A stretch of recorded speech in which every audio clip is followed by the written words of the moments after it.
किसी गांव में एक मूर्ख व्यक्ति रहता था। एक दिन एक ज्ञानी पंडित ने उसे बताया कि तेरा भाग्य पर्वत पर सोया हुआ है, तो उसे जाकर जगा ले तो तेरा भाग्य तेरे साथ हो जाएगा। बस फिर क्या था, वो चल पड़ा और अपना सोया भाग्य जगाने के लिए जा रहा था। तभी रास्ते में एक जंगल पड़ा। वहाँ एक शेर उसे खाने के लिए झपटा। तभी वो मूर्ख बोला, शेर भाई मुझे मत खाओ, मैं अपना सोया भाग जगाने के लिए जा रहा हूँ। शेर ने कहा ठीक है, लेकिन जब तुम्हारा भाग्य जाग जाए तो मेरी एक समस्या है, उसका समाधान पूछते आना। मेरी समस्या यह है कि मैं कितना भी खाऊं लेकिन मेरा पेट नहीं भरता। हर समय पेट भूख की ज्वाला में जलता रहता है। मनहूस ने कहा ठीक है। आगे चलकर एक किसान मिला। किसान ने कहा कि मेरी भी एक समस्या है, अपने भाग्य से पूछकर उसका समाधान लेते आना। मैं अपने खेत में कितनी भी मेहनत करूं, लेकिन पैदावार अच्छी नहीं होती। मेरी शादी योग्य एक लड़की है, उसका विवाह इन परिस्थितियों में कैसे कर पाऊंगा। मनहूस बोला ठीक है, और आगे जाने पर वो एक राजा के घर मेहमान बना।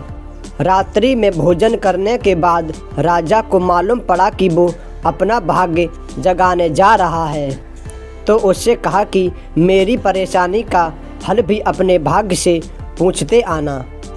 मेरी परेशानी यह है कि मैं कितनी भी समझदारी से राज्य चलाऊं, पर मेरे राज्य में लड़ाई झगड़े होते रहते हैं। मनहूस ने उससे भी कहा ठीक है। अब वो पर्वत के पास पहुंच गया।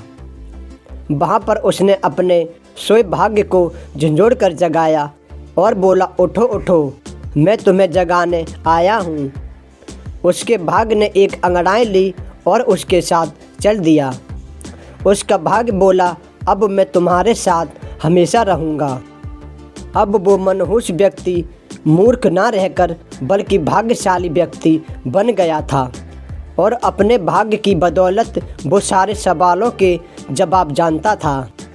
वापसी यात्रा में वो उसी राजा का मेहमान बना और राजा की परेशानी का हल बताते हुए बोला, क्योंकि तुम एक स्त्री हो और पुरुष भेष में रहकर राज्य का काम संभालती हो, इसलिए राज्य में लड़ाई झगड़े होते रहते हैं। तुम किसी योग्य पुरुष के साथ विवाह कर लो और दोनों मिलकर राज्यभार संभालो, तो तुम्हारे राज्य में शांति स्थापित हो जाएगी। रानी बोली तुम ही मेरे साथ विवाह कर लो और यहीं पर रहने लगो। भाग्यशाली मनहूस इनकार करते हुए बोला नहीं, मेरा तो भाग्य जाग चुका है, तुम किसी और से विवाह कर लो। तब रानी ने अपने मंत्री से विवाह कर लिया और शांतिपूर्वक राज्य चलाने लगी। कुछ दिन राज्य में रहने के बाद मूर्ख ने वहाँ से विदा ली। चलते चलते वो किसान के घर पहुँचा और उसके सवाल के जवाब में बताया कि तुम्हारे खेत में 7 कलश हीरे जवाहरात के गड़े हैं। उस खजाने को निकाल लोगे तो तुम्हारी ज़मीन उपजाऊ हो जाएगी और उस धन से तुम अपनी बेटी का विवाह भी धूमधाम से कर सकोगे। किसान ने हाथ जोड़ते हुए उससे कहा कि मैं तुम्हारा शुक्रगुजार हूँ और तुम ही मेरी बेटी के साथ विवाह कर लो। पर भाग्यशाली बन चुका वह मूर्ख व्यक्ति बोला नहीं, मेरा तो भाग्य उदय हो चुका है, तुम कहीं और अपनी सुंदर कन्या का विवाह कर दो। किसान ने अच्छा वर देखकर अपनी कन्या का विवाह कर दिया और सुखपूर्वक रहने लगा। कुछ दिन मूर्ख व्यक्ति किसान के घर रुकने के बाद वो जंगल में पहुंचा और शेर से उसकी समस्या के समाधान स्वरूप कहने लगा कि यदि तुम किसी बड़े मूर्ख को खा लोगे तो तुम्हारी भूख शांत हो जाएगी। शेर ने उसकी बड़ी आवभगत की और यात्रा का पूरा हाल सुना। सारी बात पता चलने के बाद शेर ने कहा कि भाग्य उदय होने के बाद इतने अच्छे और बड़े 2 मौके गंवाने वाले पागल इंसान तुझसे बड़ा मूर्ख इस दुनिया में और कौन होगा, और तुझे खाकर ही मेरी भी भूख शांत होगी। और इस तरह वो मूर्ख इंसान शेर का शिकार बन गया और मृत्यु को प्राप्त हो गया।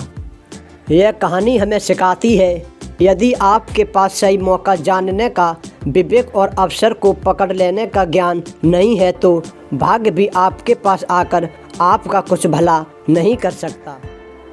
अगर कहानी अच्छी लगी हो तो वीडियो को लाइक और चैनल को सब्सक्राइब जरूर करें और ऊपर वाली घंटी को भी दबा दें ताकि आने वाली वीडियो की नोटिफिकेशन आपको मिलती रहे।